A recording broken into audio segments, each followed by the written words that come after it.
Hello everyone, it is absolutely wonderful to have you back here at the QA Online Academy. I'm Annie, and I'm so thrilled to continue our Python journey together today.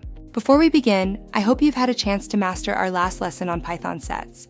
Understanding unique collections is a great foundation for what we're about to learn next. Today, we are mastering Python Dictionaries. This lesson is about learning a highly structured way to store and retrieve data values in pairs. A dictionary is one of 4 built-in collection types in Python, alongside lists, tuples, and sets, each offering distinct advantages for organizing your information. To define a dictionary in your code, you'll need to use curly brackets. Let's look at a practical example in PyCharm. Notice the curly braces here. We define our data in pairs, like brand and model, which makes the whole collection easy to read and manage. The real advantage here is how you retrieve information.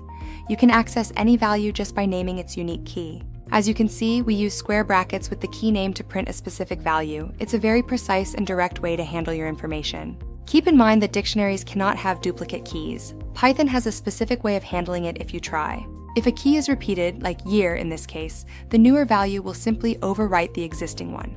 Always ensure your keys are unique to avoid data loss. Checking the size of your dictionary is just as simple as with other collections.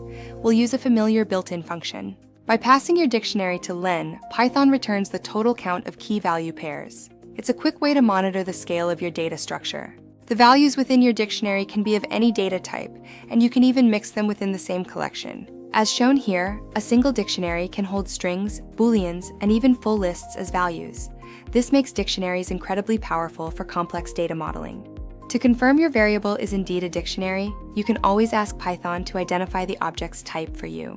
Running the type function confirms the object belongs to the dict class. This is a great standard practice for debugging your Python programs. Beyond curly brackets, there is another way to build a dictionary. Let's look at the functional approach. The dict constructor uses a functional syntax to achieve the same result.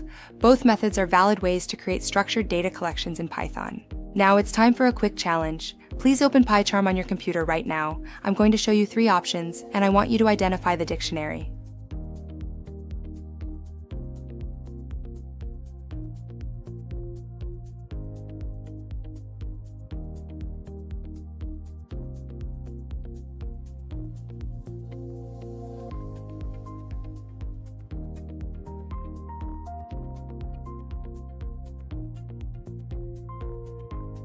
Time's up! Did you spot the dictionary? Let's take a look at the correct choice and the proper syntax. The solution is choice B. Remember, dictionaries use curly brackets and store data in key value pairs. Great job if you identified the correct one. That's it for Python dictionaries. In our next chapter, we'll explore Python if statements, so don't miss it. Keep practicing at home in your free time. Please visit our website and join our community on YouTube and TikTok for more lessons. Don't forget to subscribe and leave your feedback in the comments.